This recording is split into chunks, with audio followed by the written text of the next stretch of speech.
No me va a decir muy chiquita. A ver. Ya. Vamos a comenzar.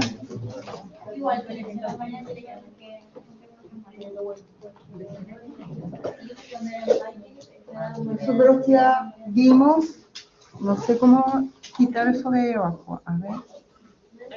Ahí. Vimos algo del sistema nervioso, porque se supone que ustedes lo vieron en morfología. Así que vimos algo del sistema nervioso. Considerando que el sistema nervioso es un sistema que va a coordinar el trabajo de todo el organismo. El sistema nervioso trabaja en conjunto con el sistema endocrino para regular todas las funciones del organismo. Entonces, ahora vamos a ver cómo está relacionado el sistema nervioso con el sistema endocrino y cómo trabajan en conjunto ellos.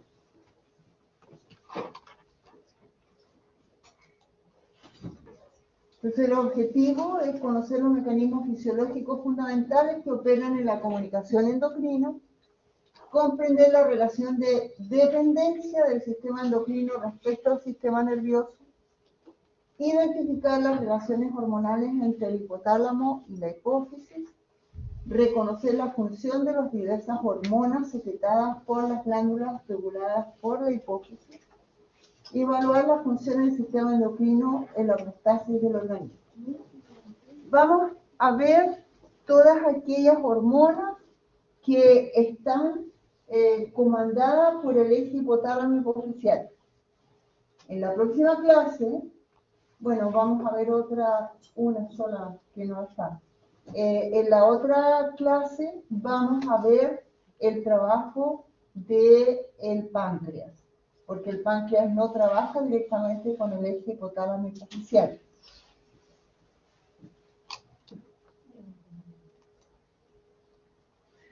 Entonces, tenemos aquí el sistema nervioso, que está en íntima relación con el sistema endocrino, regulando el funcionamiento de todos los órganos, tejidos, todo el organismo. Como nosotros somos organismos vivientes, nosotros tenemos la capacidad de generar homeostasis. Por lo tanto, cuando varían los valores fisiológicos de las variables de todo nuestro organismo, entonces hay detectores que van a indicar que no estamos en condiciones fisiológicas adecuadas. Consecuencia de ello, entonces se van a activar el sistema nervioso y el sistema endocrino para poder mantener nuestra estabilidad interna. Por lo tanto, son los sistemas que juegan un papel mayor en la homeostasis. Cuando nosotros hablamos de sistema endocrino, siempre estamos pensando en determinadas glándulas endocrinas. Pero vamos a ver que hay determinados tejidos que generalmente nosotros no relacionamos con la actividad endocrina y sí van a liberar hormonas. Cuando estudiamos en general el sistema endocrino, vamos a ver que se va a liberar hormonas que van a ir circulando por la sangre, o también se van a liberar hormonas locales. Entonces, para que se active este sistema, es necesario que haya una estimulación local de algunas glándulas o neuroendocrina directa. En general, nosotros vamos a observar que el sistema endocrino trabaja por medio de la regulación del hipotálamo. Por lo tanto, ya estamos hablando sistema nervioso, ¿ya? Pero vamos a encontrar algunas glándulas que trabajan a través de otros mecanismos. Y encontramos también tejidos que van a generar hormonas locales, ¿ya? Y entonces encontramos el tejido adiposo. En el tubo digestivo nosotros tenemos varias glándulas que están liberando hormonas para el funcionamiento adecuado del sistema digestivo. Los músculos estriados liberan miocinas, que son hormonas. Los riñones, eritropoyetina, que es una hormona fundamental para posteriormente formar glóbulos rojos. El corazón va a liberar el péptido auricular natriurético, juega un papel muy importante en la regulación del músculo cardíaco por las variaciones que hay en el sodio. Entonces encontramos órganos que normalmente tienen funciones fisiológicas que no son endocrinas, pero sí van a liberar hormonas. Perfecto, ¿para qué es la eritropoyetina? ¿Sí? La formación de Glóbulos rojos. Cuando nosotros estudiamos el efecto de las hormonas, vamos a encontrar que hay una gran interrelación entre ellas y funciones, ¿no? Que a veces son contrapuestas. Entonces, vamos a tener hormonas estimulantes. Es decir, si la hormona está actuando, el tejido blanco va a realizar una función. Entonces, aquí tenemos, por ejemplo, la prolactina. ¿Quién produce la prolactina? ¿Ah?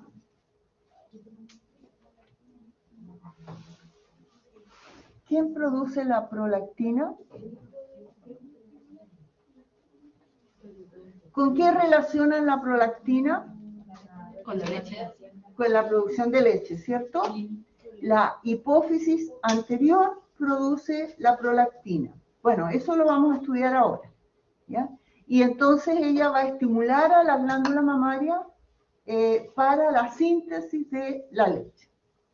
Tenemos otras que son hormonas inhibitorias. Normalmente inhiben a otras hormonas, como por ejemplo la somatostatina. La somatostatina va a inhibir la hormona del crecimiento. Hay hormonas que son antagonistas, que van a tener el trabajo completamente contrario. Y aquí tenemos el ejemplo más claro, la insulina y el glucagón. La insulina es una hormona hipoglicemiante, reduce los niveles de glucosa en sangre. Y el glucagón es una hormona hiperglicemiante, aumenta los niveles de glucosa en sangre. Por otro lado, tenemos la asociación de trabajo de diferentes hormonas para lograr un propósito. Y entonces vemos las hormonas que trabajan en sinergia, hablamos de sinergistas. Y tenemos el ejemplo claro de la hormona del crecimiento y las hormonas tiroideas. Las hormonas tiroideas van a ofrecer la energía suficiente para que la hormona del crecimiento pueda inducir a las células a reproducción celular, porque nosotros crecemos por aumento del número de células. Hay otras hormonas que se llaman trópicas, dime. Perdón, ¿qué significaba que fuera sinergista? ¿O Que trabajen para el mismo propósito. en conjunto? En conjunto, sí. Sí, ellas se complementan. Eso es importante. Si nosotros tenemos insuficiencia de hormona tiroidea, como vamos a ver más adelante, no puede haber crecimiento aunque los niveles de hormona de crecimiento estén adecuados. ¿Sí? Las hormonas tróficas o trópicas son aquellas hormonas que producen, son producidas por glándulas que van a activar a otras glándulas para que produzcan hormonas. Entonces, vamos a ver que la hipófisis anterior va a producir casi todas sus hormonas son hormonas tróficas, porque ellas van a actuar sobre otras glándulas para que esa glándula produzca sus propias hormonas. Ejemplo, cuando hablamos de la tirotrofina, esa es una hormona trófica que produce la hipófisis anterior. Actúa sobre la tiroides para que la tiroides produzca tiroxina. Tiroxina.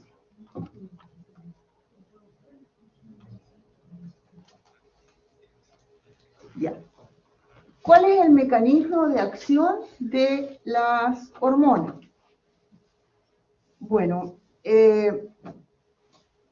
hay diferentes mecanismos. Cuando nosotros hablamos de hormonas, estamos hablando de señales químicas que utilizan la sangre para ser transportadas y actuar a distancia. Entonces, pensemos en la glándula tiroides. Va a producir la tiroxina y la tiroxina va a actuar sobre todas las células de nuestro cuerpo. Y para poder hacerlo, necesita transitar a través de la sangre.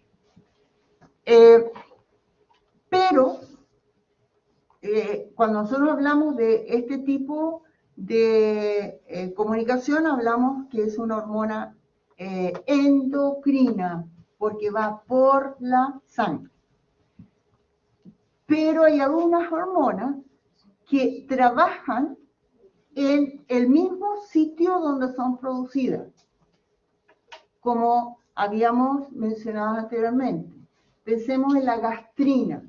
La gastrina se produce en el epitelio del estómago y actúa sobre el estómago, ¿ya? Porque va a actuar sobre las células que van a producir, ¿no? El pepsinógeno y va a producir el ácido clorhídrico para formar la pepsina. Entonces, en esa situación estamos hablando que tiene una acción paracrina, porque va a actuar sobre células que están muy cercanas. En otros casos, vamos a encontrar células glandulares que van a tener acción autocrina. Es decir, ellas van a tener receptores para sus propias hormonas para autorregularse. Entonces, aquí tenemos la condición endocrina utilizando la sangre, paracrina en células cercanas, autocrina que se autorregula, y hay otra condición que es intracrina. O sea, la hormona no sale de la célula y regula a la célula en su interior, sin salir de la célula. Entonces, esos son los mecanismos de acción de las hormonas. Recuerden ustedes que nosotros somos como una fábrica de reacciones químicas. Todo lo que nosotros hacemos depende de nuestras reacciones químicas, ¿ya? Entonces, nosotros somos muy dependientes de nuestras hormonas. Pensemos en las mujeres. Nosotros tenemos un ciclo menstrual que va variando y nos va afectando a nuestro organismo todos los meses, ¿sí? dependemos directamente de las hormonas. Sí. Que actúa sobre células vecinas. Ya. Bueno, aquí tienen los dibujos. Esa es la paracrina, esta es la autocrina y esta es la intracrina. Ya. Ahora, existen diferentes tipos de hormonas de acuerdo a su composición química. Y vamos a encontrar hormonas peptídicas, ¿ya? Entonces son hormonas proteicas. Las hormonas peptídicas son complejas en su síntesis. Ellos, si ustedes ven aquí, esto que tenemos aquí es una célula y vemos que en las diferentes partes de la célula se está formando los precursores de la hormona. Entonces, las hormonas, como son proteicas, dependen del material genético, del gen que va a determinar que se produzca esa hormona. Entonces, se activa el gen y el ARN mensajero que se produce se va a sintetizar en los ribosomas del retículo endoplásmico rugoso, porque es una proteína de exportación. Y entonces, allí se genera una molécula que se llama preprohormona, la cual va a sufrir cambios y se va a formar una prohormona. La prohormona es tratada en el aparato reticular de Golgi y ahí se produce la hormona propiamente tal. ¿Ya? Y entonces, ¿de qué depende? Depende de que se tengan que sacar algunos aminoácidos, de que se pliegue la molécula de una forma determinada, etc. ¿Ya? Entonces, eso es el proceso complejo de las hormonas proteicas.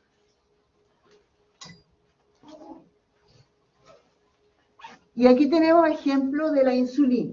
La insulina es una hormona proteica que es muy especial porque ella no presenta estructura ni secundaria ni terciaria, porque aquí ustedes la pueden ver, está formada por una secuencia de aminoácidos y dentro de esta secuencia de aminoácidos un plegamiento gracias a 3 puentes disulfuros. Y eso es toda la hormona, ¿ya? Y tiene menos de 100 aminoácidos. Entonces, se produce la preproinsulina. Entonces, ustedes ven aquí arriba, tenemos el gen que va a permitir bueno, esta es la estructura primaria de la proteína, ¿ya? Y entonces, para que se transforme en proinsulina, lo que tiene que hacer es perder algunos aminoácidos y plegarse.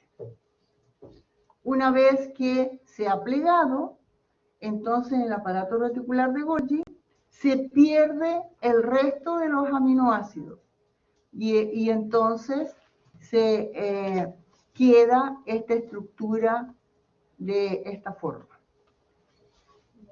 ¿Ya? Nosotros no podemos relacionarlo con una estructura secundaria de proteína porque no es lámina plegada ni alfa hélice. No podemos relacionarlo con una estructura terciaria de proteína porque los únicos enlaces que mantienen los aminoácidos en esa forma son enlaces disulfuro y no hay ninguna otra reacción. Entonces es una hormona bien especial. Los receptores hormonales. ¿Lo que podría explicar de la variedad anterior? Que no la entendí. ¿Qué no entendiste? Cuéntame. Me quedé en la preproinsulina, que dijo que debería perder. aminoácidos. ¿Ya? Entonces hay enzimas que van quitando aminoácidos. Cuando se quitan estos aminoácidos, la molécula puede plegarse y formar sus primeros puentes disulfuro. ¿Ya? Y entonces, cuando llega al Golgi, pierde más aminoácidos. Y va a estructurarse de la forma que lo vemos aquí enrollada. Pero en contexto, hablamos de que la preinsulina, precoinsulina, ¿dónde se encontraría que pierde las partes, que pierde los En el retículo plásmico rugoso. Ya, entonces esto está pasando. En el retículo endoplásmico rugoso. Y después que está en el retículo, pierde los aminoácidos, los extremos a través de enzimas. Claro. Se puede plegar, forma los puentes de disulfuro y pasa al Golgi. al aparato Golgi. Claro. Y ahí se Y en el pliega. Golgi sigue perdiendo aminoácidos.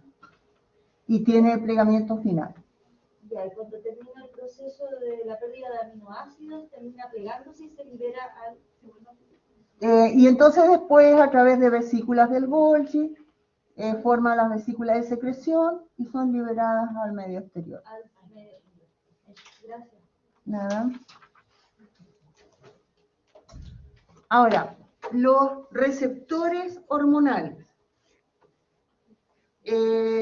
de las proteínas proteicas, perdón, de las hormonas proteicas, los podemos encontrar dos grandes receptores hormonales, los acoplados a proteína G, ¿ya?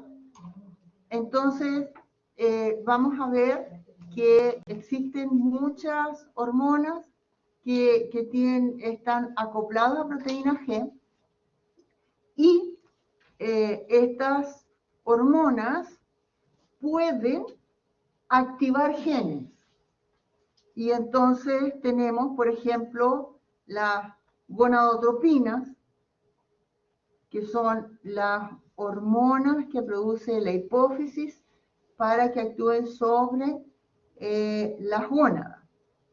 La somatostatina, la hormona de crecimiento, la hormona, folículo estimulante, la hormona luteinizante, la hormona tirotrófica, etc.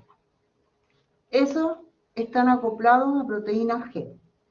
Entonces, depende de lo que se requiera, pero, por ejemplo, todas las hormonas tróficas van a activar genes para que la glándula que la recibe pueda sintetizar su propia hormona.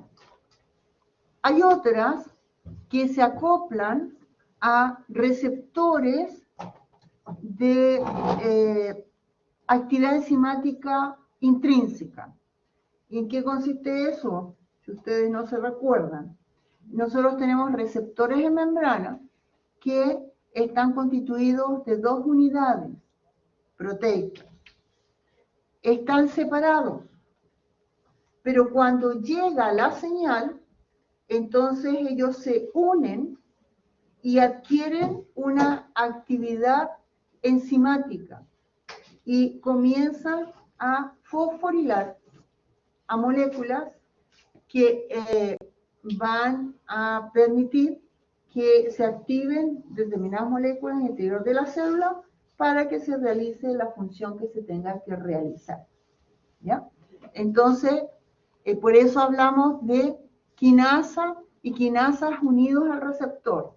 Entonces, hay receptores que se acoplan entre ellos y tienen actividad quinasa intrínseca o están asociados a enzimas que tienen la capacidad de fosforilar. Y ahí tenemos el ejemplo de la hormona de crecimiento y la prolactina. Profe, cuando habla de que fosforila y fosforila asociado a un receptor, ¿a quién fosforilaría? A moléculas que están en el interior de la célula.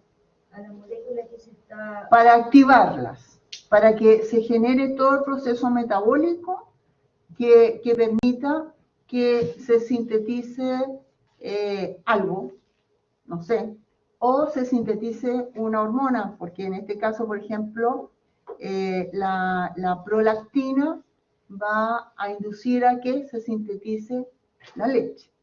Y cuando habla de las que son acopladas a proteínas G, solo mencionó que se activan genes. Activan genes. Pero, ¿cómo? O sea, pero el funcionamiento ahí en la membrana, ¿cómo? En la membrana no hay, si se acuerdan de la proteína G, ¿qué pasaba? Tenemos un receptor y el receptor está asociado, activa la proteína G. La proteína G va a activar una enzima que va a permitir la formación de segundos mensajeros y los segundos mensajeros van a amplificar toda la acción y en este caso se van a activar factores de transcripción que van a entrar al núcleo y van a permitir, ¿no?, que se active un gen determinado. Y ahí se va a sintetizar la proteína que se necesita para realizar la función dentro de la célula o se sintetiza una hormona proteica que va a ser secretada. ¿Ya?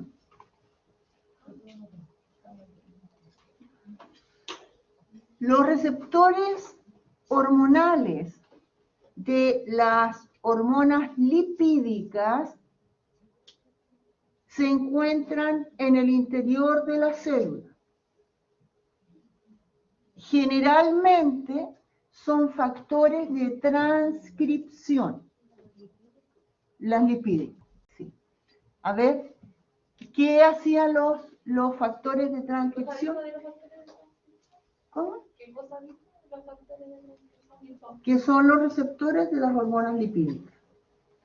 ¿Qué hace un factor de transcripción? Factor de transcripción, ¿qué hace?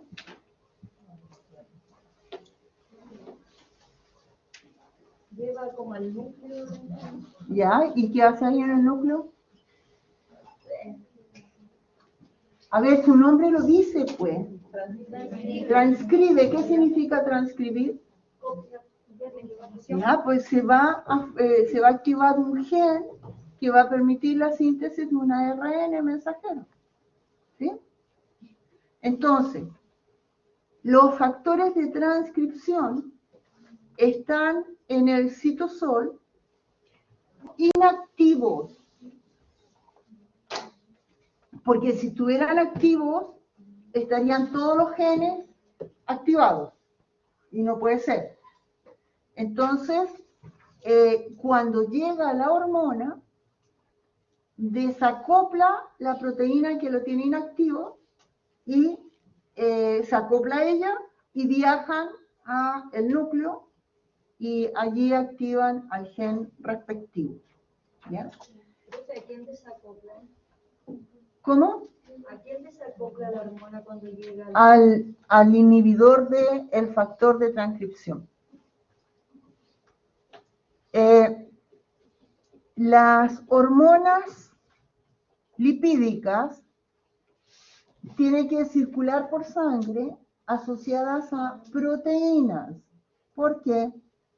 Porque la membrana... No, olvídate la membrana, estamos en sangre. Porque son muy grandes. No. Porque era por lo del agua. Son hidrofóbicas. Porque son hidrofóbicas, no pueden estar en el plasma sanguíneo, tienen que estar asociadas a una proteína. Entonces, ahí ustedes ven en el segundo dibujo que ahí está la proteína que estaba, no, esta es hormona, ya, no hay. Bueno, las hormonas lipídicas deben viajar en sangre asociadas a proteínas. Porque son hidrofóbicas. Porque son hidrofóbicas. Por lo tanto, cuando van a actuar sobre una célula, se tienen que desligar de la proteína que las transporta y atraviesan la bicapa lipídica con tranquilidad. Vamos a tener hormonas lipídicas que tienen receptores en el citosol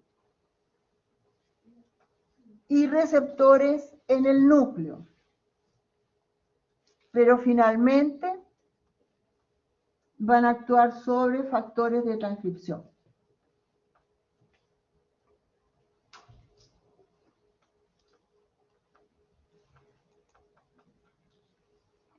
¿Cómo va a ser la respuesta a las hormonas? Puede haber una disminución de la respuesta a las hormonas. ¿Cuáles van a ser los factores que van a afectar la respuesta a las hormonas? Puede ser que no haya suficientes receptores en las células blancas. ¿Ya?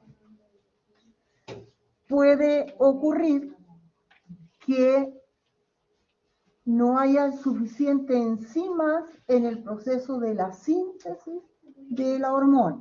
Entonces se va a producir menos hormona. Puede aumentar el número de inhibidores competitivos, ¿ya? O disminuir el número de células blancas. Entonces, aquí ustedes pueden ver, ¿no?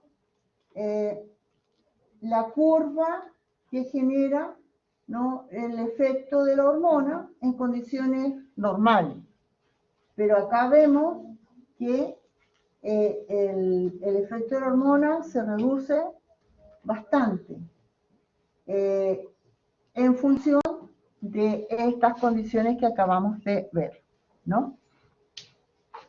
Entonces, cuando hay una disminución de la respuesta, como acabamos de ver, podemos aumentar los niveles de hormona lo que queramos y siempre vamos a tener una respuesta inferior a la respuesta fisiológica normal. ¿Ya? Porque hay varios factores que están influyendo en la disminución de la respuesta. ¿Ya? Entonces, ¿qué es lo que estamos viendo aquí? ¿Qué factores afectan a la comunicación celular? Eso es lo que estamos viendo. Entonces, si hay cualquiera de estos factores que van a afectar a la comunicación celular, nosotros podemos aumentar la señal, pero no pasa nada. ¿Sí? Otro de los factores que influyen en la actividad hormonal es la sensibilidad a la hormona. Entonces vamos a ver que hay hormonas como la insulina, por ejemplo. ¿Cuándo se pierde la sensibilidad a la insulina? ¿En qué condición patológica? Diabetes tipo 2. ¿Ya? Entonces, vamos a ver que esa pérdida de sensibilidad puede llevar a que se requieran concentraciones muy altas de hormonas para producir solamente la mitad de la respuesta esperada. ¿Cómo se pierde la sensibilidad a la hormona? Sabemos que toda señal tiene un receptor específico y tiene que haber un buen acoplamiento entre el receptor y la señal. Entonces, si aquí hay una disminución de la afinidad que tiene la hormona con su receptor, se pierde parte de la sensibilidad. También la posibilidad de que el receptor y la hormona puedan interactuar. Por otro lado, todas las moléculas tienen una vida media. Entonces, si la hormona tiene una tasa de degradación muy alta, no vamos a tener disponibilidad de hormonas, ¿cierto? Hay otros también importantes, como habíamos visto, que hay hormonas que tienen un trabajo contrario. Entonces, si aumenta la concentración de la hormona que tiene trabajo contrario, la antagonista, entonces tampoco vamos a ver un efecto adecuado.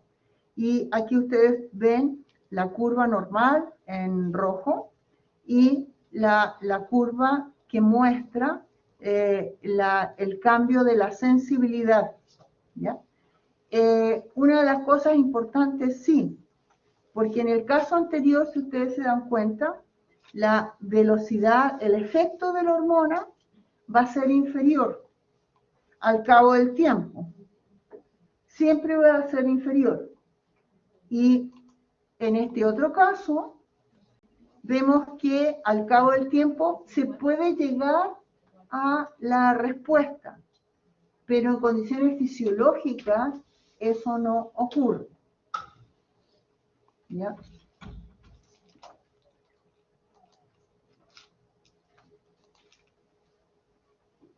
Aquí tenemos ejemplos muy importantes para ustedes de la resistencia hormonal causada por mutación. Entonces, tenemos el receptor de la insulina y vamos a ver que eso lleva a la resistencia a la insulina y lo encontramos en el cromosoma 19, en el brazo corto, en las bandas 13.13. El receptor de la hormona del crecimiento, entonces vamos a tener talla baja. Bueno, y aquí ustedes pueden ver que el modo de herencia es autosómico recesivo o dominante. Cuando una resistencia a la insulina es porque es genético. No todo, no siempre. Igual Otros efectos como la dieta. Sí. Mucha ingesta de azúcar. ¿Ah? Mucha ingesta de azúcar. No te entiendo. Mucha ingesta de azúcar, por ejemplo. Sí, claro, y grasas. Claro. Sí.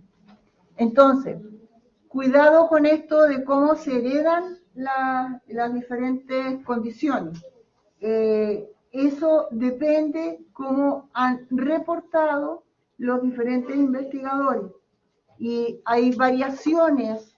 Nosotros estamos hablando en términos generales de el gen que está localizado allí, para que tenga una herencia que es contrapuesta, una es recesiva y la otra es dominante. Ya. Importante, es muy buena la pregunta que hacen.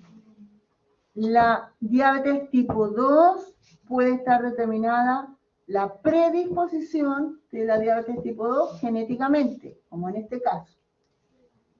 Pero el factor ambiental va a dañar a los receptores de la insulina.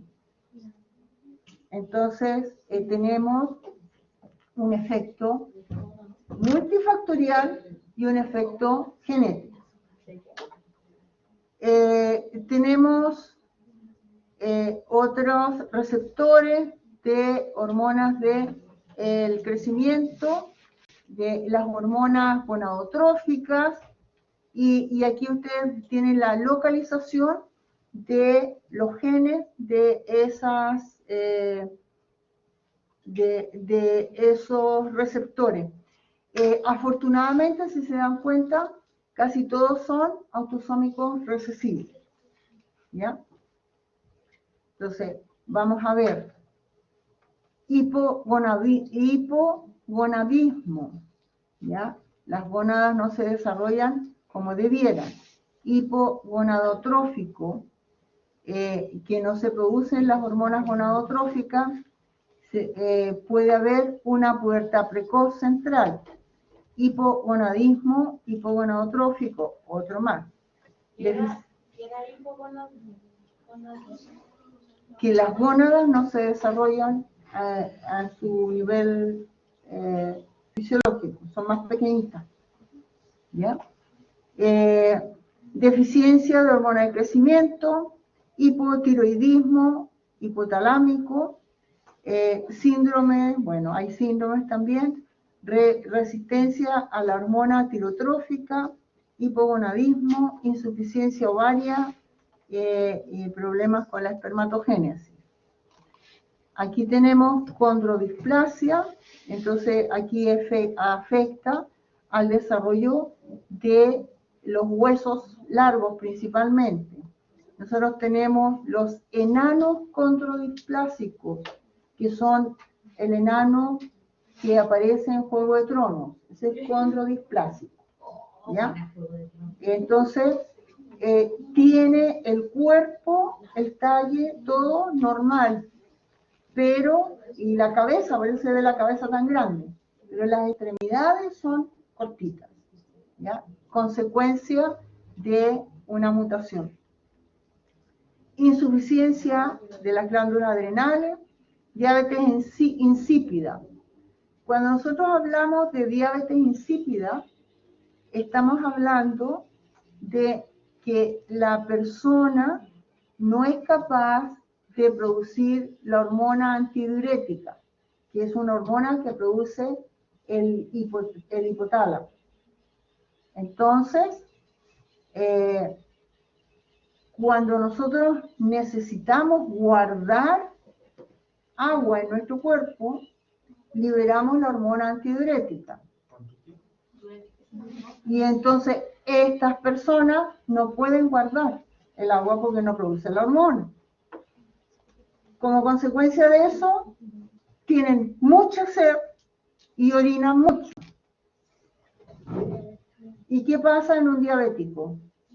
Tiene mucha sed y orina mucho, pero la orina del diabético tiene glucosa. Y la orina del que tiene diabetes insípida tiene solamente agua. Por eso se llama diabetes insípida. ¿Ya? Hipercalcemia, persistencia de los conductos de Miller. Eso es cuando se está formando el aparato reproductor, o sea, cuando se está definiendo el sexo en el estado embrionario. Nosotros nacemos con los primordios de ambos sistemas. Entonces, hay unas hormonas que se producen que inducen a determinadas enzimas a destruir el primordio del aparato reproductor femenino. Y eso está determinado por un gen que está en el cromosoma Y, el SRI. Si ese gen no actúa adecuadamente, entonces no se destruye y se van a generar los dos aparatos, ¿ya? El femenino y el masculino. Entonces vamos a tener un hermafrodita, ¿sí? ¿Ya? Eso pasa con la persistencia de los conductos. La persistencia de los conductos de Miller. Entonces ahí se tiene una persona que tiene como sexo masculino y femenino. Sí.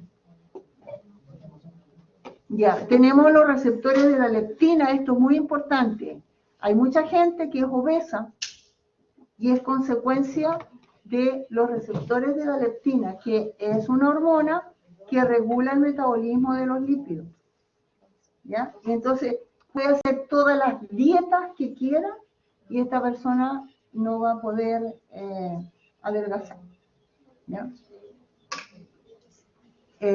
Receptores de la LDL, este es muy importante porque las lipoproteínas de baja densidad nosotros tenemos que incorporarlas a la célula, porque si no se quedan adheridas a los vasos sanguíneos y generan problemas severos. Bueno, yo les enseñé cuando vimos biología que hay algunos elementos que entran a la célula dependiendo de sus receptores. Entonces nosotros hablamos de endocitosis dependiente de receptores. Y estas personas tienen mutado el gen para producir este receptor. Por lo tanto, no puede entrar la lipoproteína a la célula. Entonces tiene que tener una dieta muy estricta y un control muy grande. Generalmente mueren muy jóvenes de infarto al corazón. ¿Ya? Entonces, es muy, muy importante, ¿ya?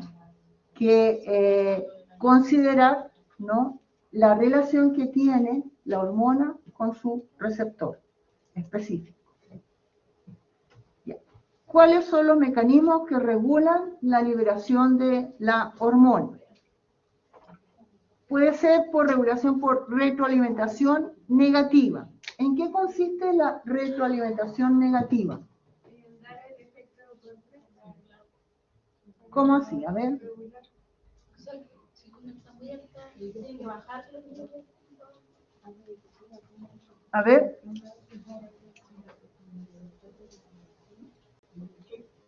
Busca como una homeostasis del... Es que todo es homeostasis. O sea, que la positiva... ¿Ah?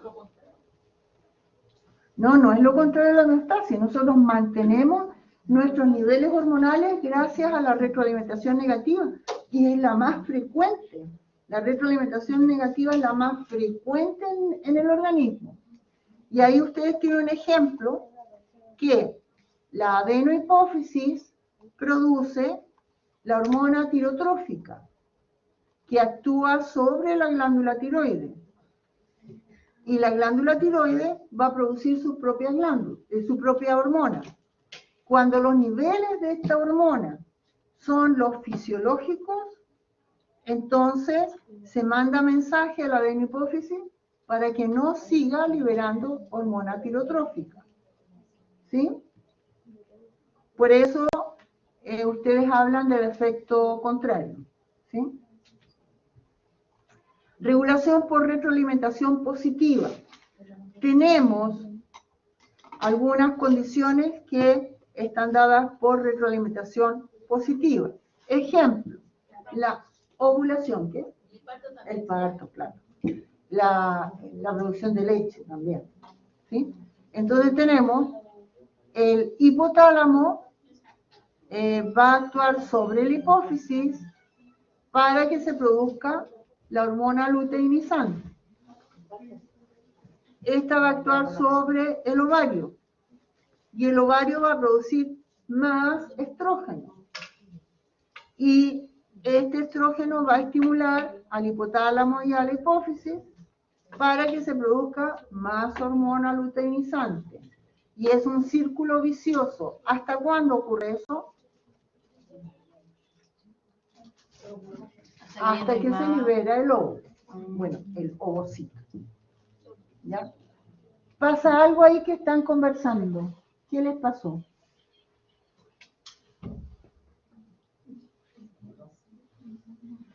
¿No entienden algo? Están hablando de otra cosa.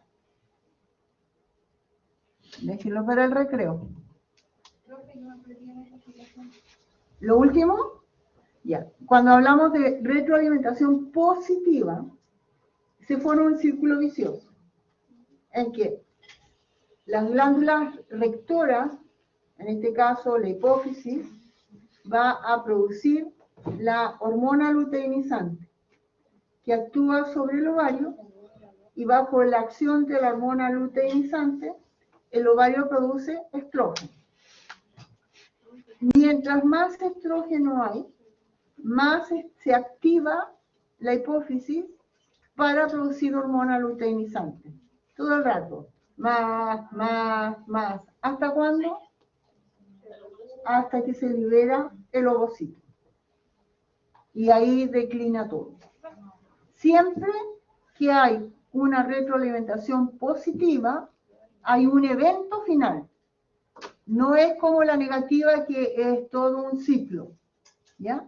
Siempre hay un evento final. Ya no puede volver a suceder lo mismo. Se liberó el ovocito y esa relación cambia completamente. ¿Sí? Dime. No era eso que en la positiva, en términos generales, cuando se libera como qué cosa.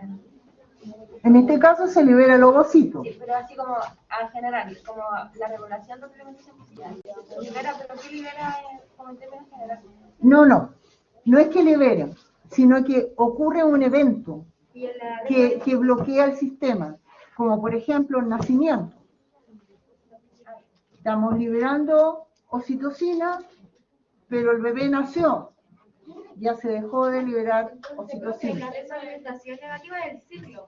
Es un ciclo siempre continuo que se está autorregulando, porque cuando el producto final tiene un valor superior al fisiológico, se bloquea. ¿Ya? ¿Y iban a preguntar algo? No. ¿Ya? Y entonces, ahora, el control por producto. Las glándulas paratiroides producen la paratormona. La paratormona va a extraer calcio de los huesos cuando no hay suficiente calcio en sangre. ¿Ya? Cuando los niveles de calcio son adecuados en sangre, entonces se bloquea la acción de la hormona paratiroide, porque si no, estaríamos todos osteoporosos. El control por producto final. ¿Cuál es el producto final aquí? El calcio. ¿Quién está produciendo el fenómeno? Las glándulas paratiroides, que producen la paratormona. ¿Qué hace la paratormona? Actúa sobre los huesos sacando el calcio de los huesos, porque nuestros huesos son reservorios de calcio. Entonces, cuando se llegan a los niveles fisiológicos de calcio en sangre, se bloquea el sistema. ¿Ya? No entiendo lo que me estás diciendo. ¿Cuál es la diferencia entre la retroalimentación negativa y lo que es control por producto? Porque aquí tenemos una sola glándula. Y en la retroalimentación negativa estamos trabajando con varias glándulas a la vez. Y entonces el producto de la glándula final va a interceder en la glándula que está regiendo todo el proceso. Profe, cuando se llega a los niveles normales de calcio, ¿es la paratormona la que se detiene? La paratiroide deja de producir paratormona, ¿sí?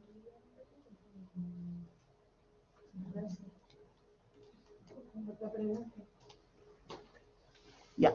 Hay un control nervioso de la liberación de las hormonas, ¿ya?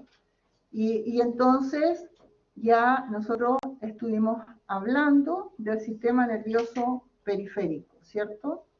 Entonces, depende de la glándula, ¿ya? El sistema nervioso simpático va a inducir que ella trabaje con más eficiencia, ¿cierto?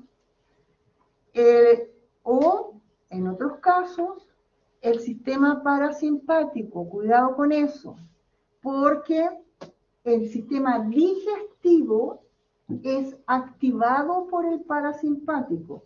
¿Se acuerdan que vimos que el simpático era el que activaba todas las funciones? Pero el parasimpático es rector del sistema digestivo. ¿Ya? Y bueno, y ahí están los neurotransmisores que utilizan ellos y la relación que hay con las células endocrinas. Tenemos una relación directa del sistema simpático sobre las glándulas suprarrenales. Pero recuerden ustedes que actúa sobre esta glándula, pero esta glándula en su centro no tiene células glandulares, sino que tiene células nerviosas que van a producir la epinefrina.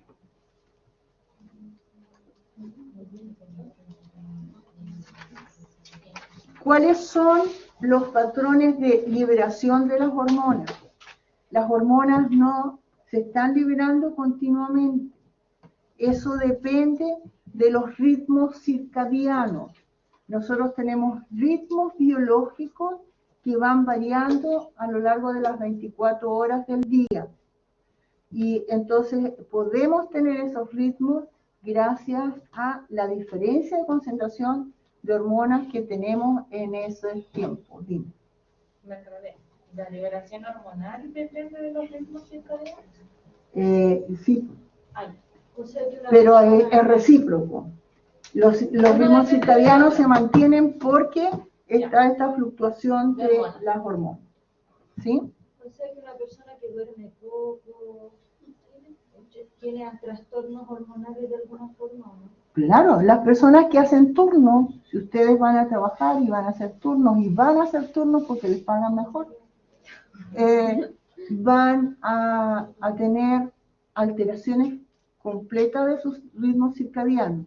Las personas que normalmente trabajan en turnos son personas que envejecen mucho más rápido, porque se van desgastando, van en contra de su naturaleza. ¿Ya? Entonces,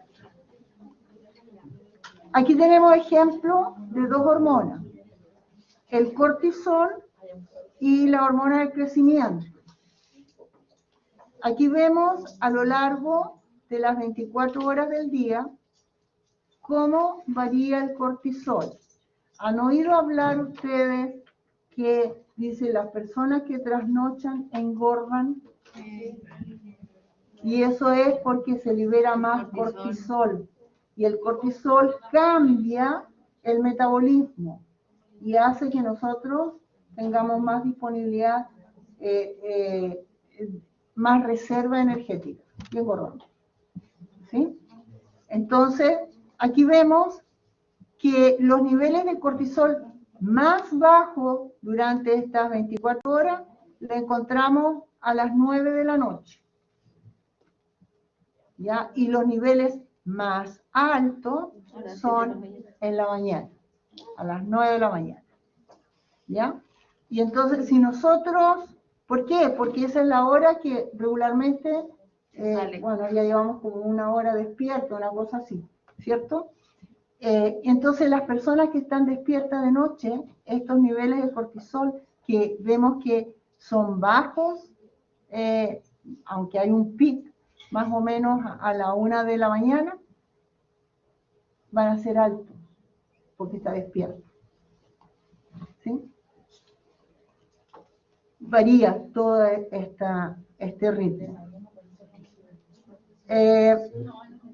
La hormona del crecimiento. No sé si ustedes lo han vivido o lo han visto, pero a veces, cuando los niños se enferman y están como una semana en cama,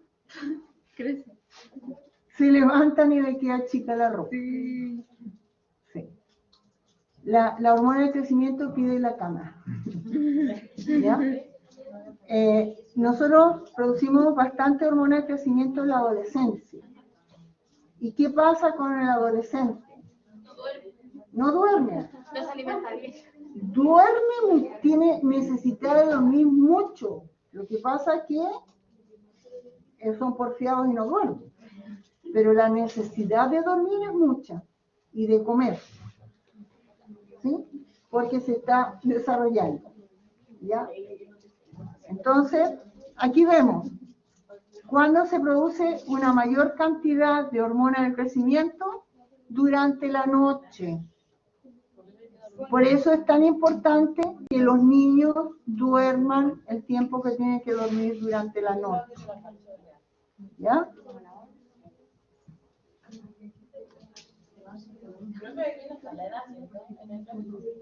¿Cómo?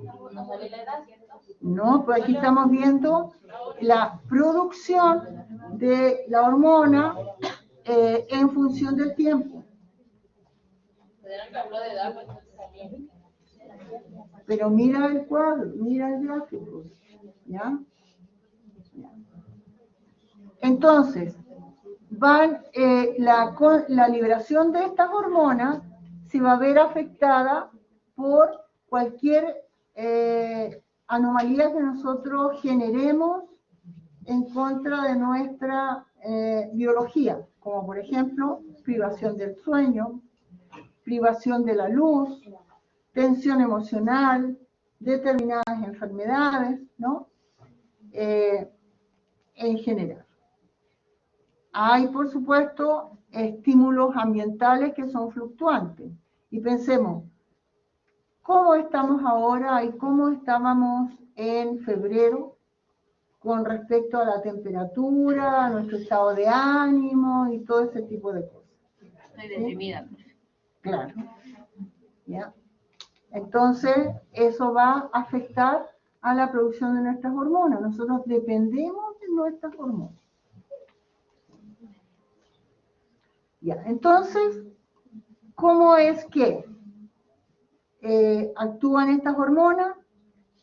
Las células endocrinas van a liberarlas y ellas van a circular principalmente por el plasma, porque vimos que hay hormonas que se producen locales. Ellas tienen una vida media, eso hay que tenerlo en cuenta. Entonces, puede no haber una expresión de la hormona y de acuerdo a la vida media que tiene, es la acción que va a tener sobre sus células blancas. ¿Ya? Nosotros, nuestra vida media en este momento, en Chile, es más o menos 80 años. Entonces, es la expectativa de vida que tenga la molécula. Entonces, desde que se sintetiza hasta que es degradada. ¿Ya? Entonces, las hormonas van a, algunas de ellas a necesitar proteínas de transporte, entonces depende de la disponibilidad de esas proteínas, es que pueden ellas ser transportadas.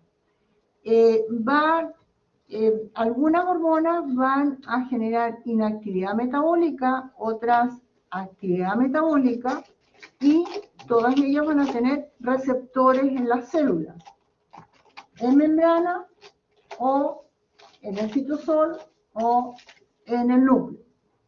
Y entonces las células que tienen sus receptores van a dar la respuesta cuando contacten con la hormona. Los receptores pueden ser los que habló de proteínas G. ¿Pueden ser qué? Los receptores pueden ser los asociados a proteínas G o los quinasas. Claro, cualquiera, o sea, depende de la hormona. Sí. Ya. Entonces, ahora vamos a ver la relación que hay entre el sistema nervioso y el sistema endocrino. El eje hipotálamo-hipofisiario. Entonces, el hipotálamo, si ustedes ven algunos libros, lo colocan dentro del sistema endocrino y no es cierto. ¿Ya? El hipotálamo es mucho más que eso. ¿Ya? Está íntimamente relacionado con el sistema endocrino, claro que sí. ¿Ya? El hipotálamo va a producir unas hormonas que reciben el nombre de factores liberadores de hormonas tróficas. Entonces, todas las hormonas que produce la hipófisis, que es la glándula que está conectada con el hipotálamo, van a ser activadas por estos factores liberadores de hormonas tróficas. Pero ¿cuál es primero? ¿La hipófisis? ¿Luego el hipotálamo? No. Porque dijo que es verdad que están en conjunto, pero primero mencionó que el hipotálamo producía hormonas que tenían factores. Sí. Pero la hipófisis que trabaja en conjunto con el hipotálamo, ¿Ya? ¿actúa sobre el hipotálamo o es al revés? A ver, ¿qué podrá ser? No lo sé. Por eso. Factores liberadores de hormonas tróficas. ¿Quién produce hormonas tróficas? La hipófisis. Entonces, ¿quién manda a quién? El hipotálamo, pues. El hipotálamo. Siempre el sistema nervioso ante todo. ¿Ya? Entonces, vamos a ver que la hipófisis va a tener 3 lóbulos. El lóbulo anterior, donde se encuentran las células blanco para los factores liberadores de hormonas tróficas. Un lóbulo medio que nadie habla de él, ¿ya? Y que se relaciona con la producción de melanina, ¿ya? Pero nadie habla de él. Y el lóbulo posterior, que va a recibir 2 hormonas producidas por el hipotálamo. Recibe, es un reservorio, ¿ya? Entonces, vamos a ver cómo se comunica el hipotálamo con la hipófisis. ¿Cómo se llamaba el tercer lóbulo? Lóbulo posterior o neurohipófisis. Hablamos de adenohipófisis, que es el lóbulo anterior, y el lóbulo posterior, neurohipófisis. ¿Ya? Entonces, aquí ustedes tienen un esquema donde hay unas neuronas. Estas neuronas corresponden a neuronas del hipotálamo. Estas neuronas, las que tenemos aquí, van a producir los factores liberadores de hormonas tróficas que van a producir estos factores y los van a liberar a la sangre. La hipófisis con el hipotálamo tiene una relación porta. Cuando nosotros hablamos de un sistema porta, ¿de qué estamos hablando? Morfología. El sistema porta es de la hígado, ¿Cómo? de la vesícula. No es de la vesícula. Hablamos de un sistema porta hepático, que es la comunicación directa entre el intestino delgado y el hígado. Entonces, aquí, ¿qué tenemos? Una conexión directa entre el hipotálamo exclusivo y la hipófisis. Siempre que hay una relación directa sanguínea, hablamos de sistema porta. ¿Ya? Entonces, estos vasos sanguíneos van a van a recibir los factores liberadores de hormonas tróficas. Por otro lado, vamos a tener unas neuronas que tienen unos axones muy largos, que van a desembocar en la hipófisis posterior o neurohipófisis. Y ellas van a producir, algunas de ellas producen la hormona antidiurética y otras producen la oxitocina. ¿Eso desemboca en la neurohipófisis? En la neurohipófisis.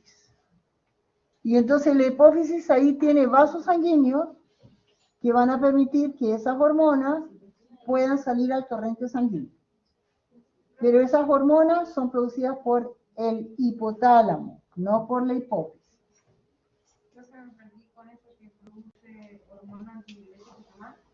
Y la oxitocina.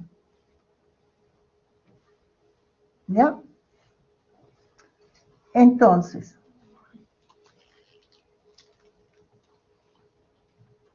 vamos a ver las hormonas que produce el hipotálamo primero y después vamos a ver la relación hipófisis-hipotálamo. Profe, una pregunta. La primera neurona que producía los factores de liberadores de hormonas tróficas era en la hipófisis. No. ¿Era producido por la hipófisis o ambas? No. Tenemos el hipotálamo, que tiene neuronas. Determinadas neuronas van a contactar con la adenohipófisis o hipófisis anterior y van a liberar factores liberadores de hormonas tróficas. Pero la relación que hay entre el hipotálamo y la hipófisis es vía porta. Por lo tanto, esas hormonas que produce el hipotálamo van a ir por esos vasos sanguíneos a la hipófisis. Tenemos otras hormonas, neuronas, que van a desembocar, sus axones van a llegar a la neurohipófisis.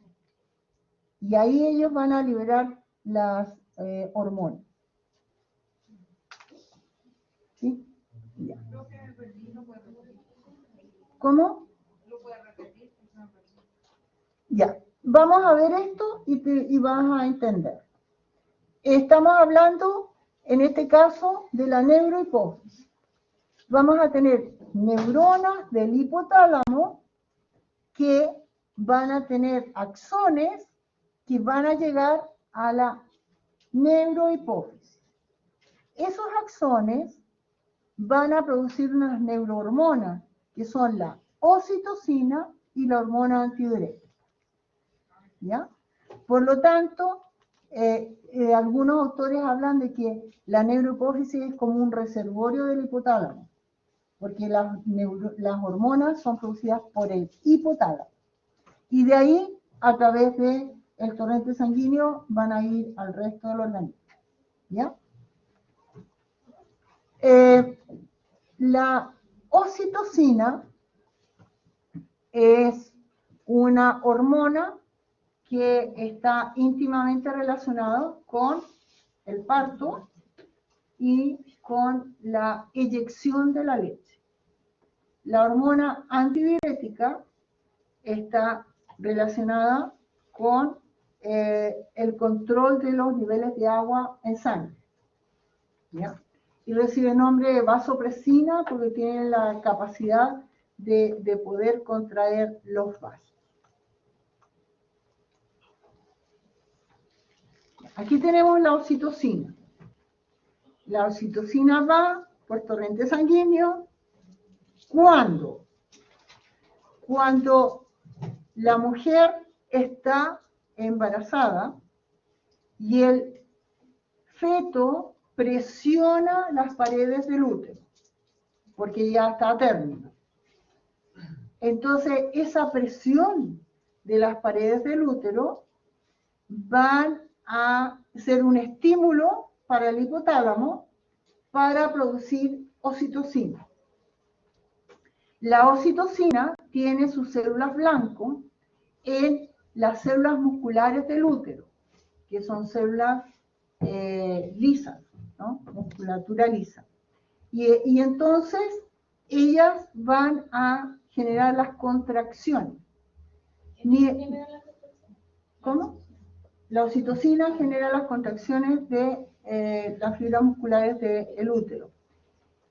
Y estas contracciones van a generar estímulos al hipotálamo para producir más ocitocina. Y esta mayor cantidad de ocitocina va a conducir a mayores concentraciones. Y este círculo vicioso se va a mantener hasta que el bebé nace.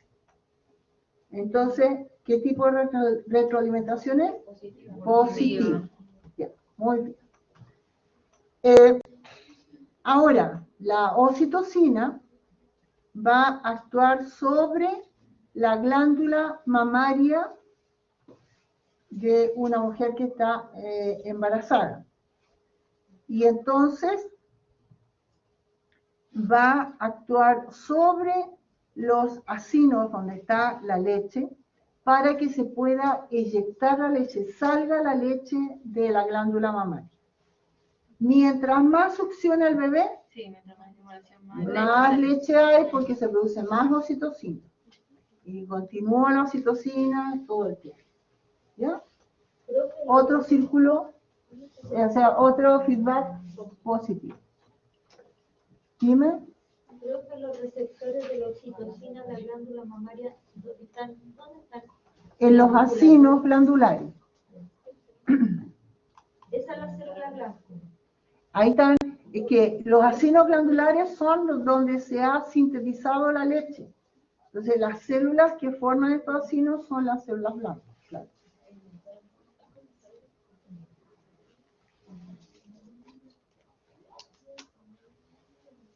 Ya, entonces aquí tenemos lo mismo que acabamos de decir. La hormona antidiurética o vasopresina. Esto pónganle mucha atención porque es muy importante. Muy, muy importante. Y después van a tener una actividad con respecto a esto. Entonces, cuando aumenta la osmolaridad plasmática, se libera esta hormona. ¿Qué significa que aumente la osmolaridad plasmática?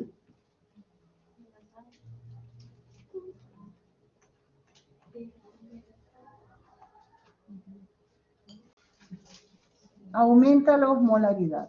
¿Cuándo aumenta?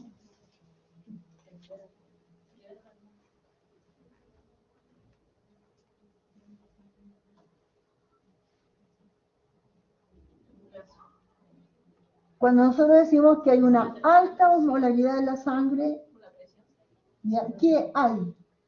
Una cosa es presión y otra... mucho soluto, ¿ya? Cuando nosotros comemos sangre, comemos comidas ricas en sal, Ah, claro, como que ¿ya? se Nos da concentra sed, mucho la orina, ¿cierto? Y no orinamos tanto. Claro, como que, pero la orina sí es como más concentrada. Más concentrada. Ah, ya. Sí. Entonces, la hormona antidiurética, su nombre lo dice. Diuresis es producción de orina. Entonces, evita la producción de orina.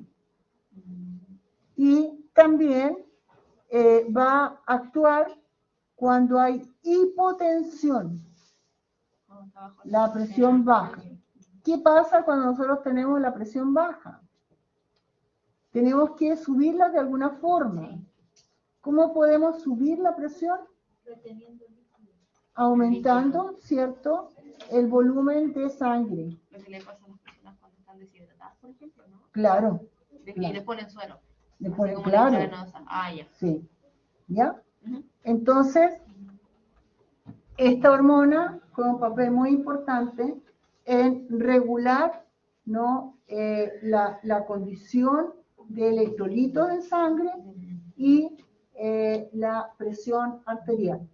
Para subir la presión arterial, porque tiene que aumentar la sangre. Tiene que aumentar el volumen sanguíneo. Pero esta hormona, a la vez de permitir que aumente el volumen sanguíneo porque no deja salir el agua del cuerpo, va a contraer los vasos sanguíneos y hace vasoconstricción, ¿ya? Porque si nosotros tenemos un tubo por donde está pasando poca agua y bueno, ahora aumentamos el volumen de agua, pero no es suficiente. Tenemos que disminuir el lumen del tubo para volver a la presión normal lo más rápido posible. Es muy importante. Entonces, cuando, por ejemplo, hay pérdida de sangre, hay una hemorragia, se dice hipovolemia. ¿Qué es lo que ocurre cuando una persona tiene una hemorragia? Actúa esta hormona. Ay, y vasoconstricción. ¿Ah? Hace vasoconstricción. Hay vasoconstricción, sí. Ah, para evitar la pérdida de más sangre. Para la pérdida, claro, por un lado, y por otro lado, evita que salga nuestra agua a través de la orina. ¿Sí?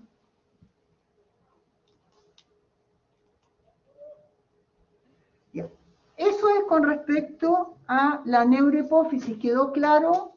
Sí. ¿Ya? Las hormonas las produce el hipotálamo. Y ellas van a ser recogidas en vasos sanguíneos que están en la neurohipófisis. Y a través de esos vasos sanguíneos van a ir a las células blancas. ¿Cuáles son las células blancos de las hormonas del hipotálamo que llegan a la neurohipófisis? Células blancos. Células blancos de la oxitocina. La musculatura lisa del Ya, la musculatura del útero. Ya, la ácido de la glándula ya. mamária. Y la de la hormona antidiurética. Ya, la vasoconstricción está dada por, ¿no? Células del endotelio de los vasos sanguíneos, esas son las células blancas. ¿Ya? Y la antidiuresis, que ya vamos a ver cómo trabaja. Pero si es antidiuresis, ¿dónde va a trabajar? ¿Dónde van a estar las células blancas? ¿Dónde? ¿No oigo? Antidiuresis. No.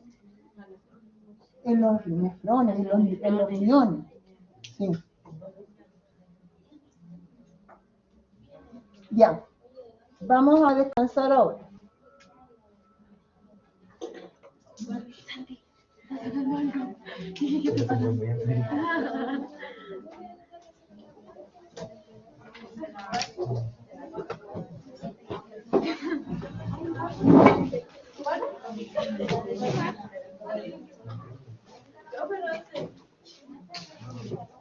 Profe, ¿hasta qué hora tenemos recreo? Un cuarto de hora. Ya. Dime.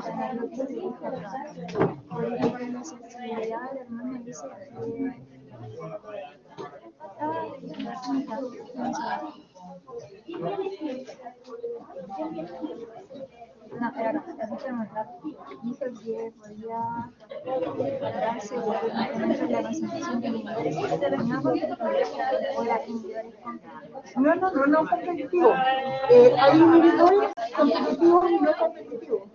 Los no competitivos son aquellos que no ocupan el receptor de la hormona, pero están compitiendo con él.